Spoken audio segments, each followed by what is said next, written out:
اور آپ کو ایک اوریجنل مدنی لطیفہ سناتے ہیں۔ دادا جان آ گیا ہوں حنیفی کمپیوٹر بن کر۔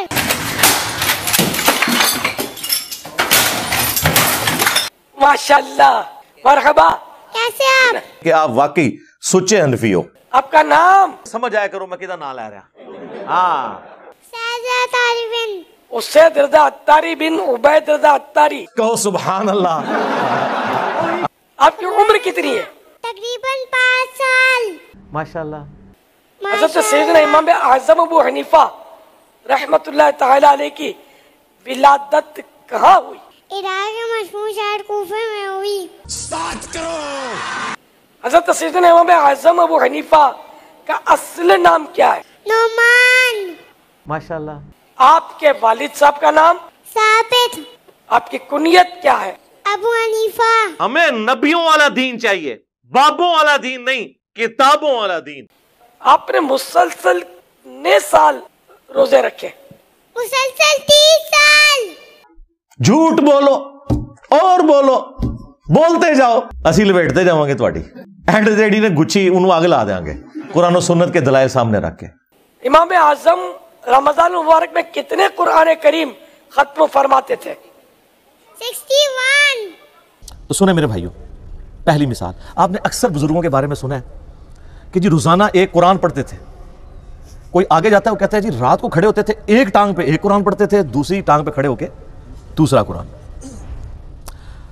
جس نے تھوڑی لمبی چھوڑنی ہوتی ہے وہ کہتے ہیں جی 3 قرآن روز کے۔ 8 قرآن والا ورژن بھی ہے۔ سر فضائل اعمال اٹھائیں، یہ میں یعنی کوئی زبانی کلامی باتیں نہیں کر رہا ہوں، یہ وہ ٹیکسٹ بک ہے جس کے بارے میں دعویٰ کیا جاتا ہے قرآن کے بعد سب سے زیادہ دنیا میں پڑھی جانے والی کتاب ہے فضائل اعمال۔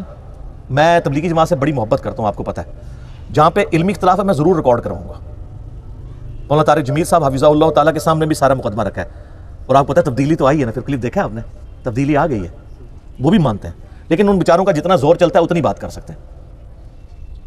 تو یہ فضائل اعمال میں لکھا ہوا ہے میرے بھائی کہ ایک بزرگ تھے روزانہ ایک قرآن پڑھتے تھے، ایک اور بزرگ کا لکھا ساتھ کہ وہ 3 قرآن روزانہ پڑھتے تھے، پھر آگے کیا کہتے ہیں 8 قرآن بھی روزانہ پڑھتے تھے، اور پھر لکھا کہ امام ابو حنیفہ رحمہ اللہ تعالی رمضان شریف میں 61 قرآن پڑھتے تھے۔ 61 کی گنتی وہ کہتے ہیں ایک قرآن دن میں ایک رات میں، کتنے ہو گئے 60، اور ایک تراویح بھی۔ ہاں جی ایک 8 دفعہ تاک کرنا تھا نا انہوں نے۔ اب یہ لانا بات ہے جب 29 روزے ہوتے ہوں گے پھر کیا کرتے ہوں گے؟ تو بہرحال لوگ کہتے ہیں 61 قرآن امام حنیفہ رحمہ اللہ، یہ فضائل اعمال میں لکھا ہوا ہے۔ سر ہم جے پی جی ایڈ کریں گے، ایک ایک چیز کا جے پی جی ڈالیں گے تاکہ آپ ایک بار یہ سوچیں کہ مرنے سے پہلے اے مسلمان کر لے اس پہ غور، کتابوں کا خدا اور ہے بابوں کا خدا اور۔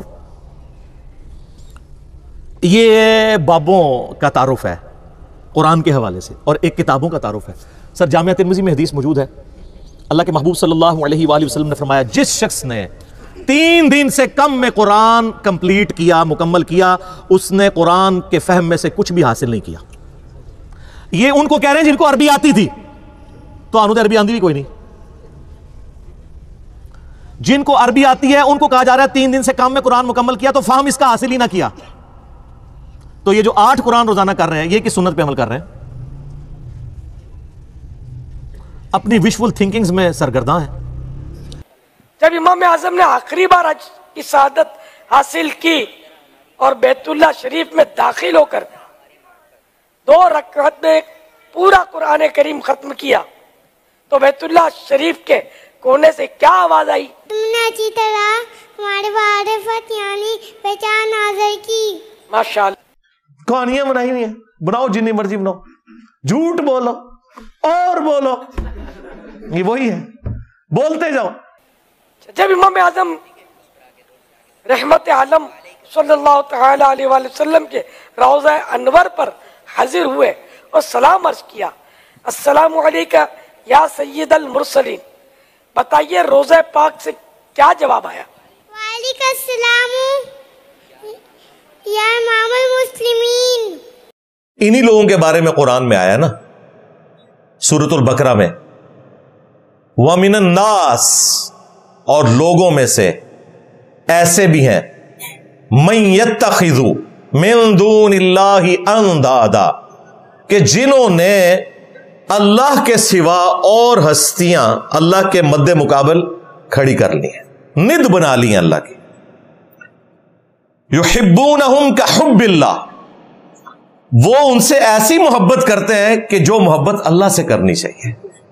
والذین آمنوا اشد حبا للہ، جو ایمان والے ہیں وہ شدید ترین محبت اللہ کے ساتھ کرتے ہیں. یہ ڈیفینیشن اللہ نے خود کر دی ہے. اور پھر ہمارے محبوب امام کائنات سید الاولین والآخرین شفیع المذنبین رحمت للعالمین خاتم النبیین سیدنا و مولانا امام اعظم محمد رسول اللہ صلی اللہ علیہ وآلہ وسلم نے امت کو اس کھلے انداز میں مقدمہ سمجھا دیا، محبت کا کرائٹیریا سمجھا دیا. جامعہ ترمذی میں حدیث ہے، اللہ سے محبت کرو کہ ساری نعمتیں اس نے تمہیں دی ہیں، اور مجھ سے اس لیے محبت کرو کہ میں اللہ کا رسول ہوں.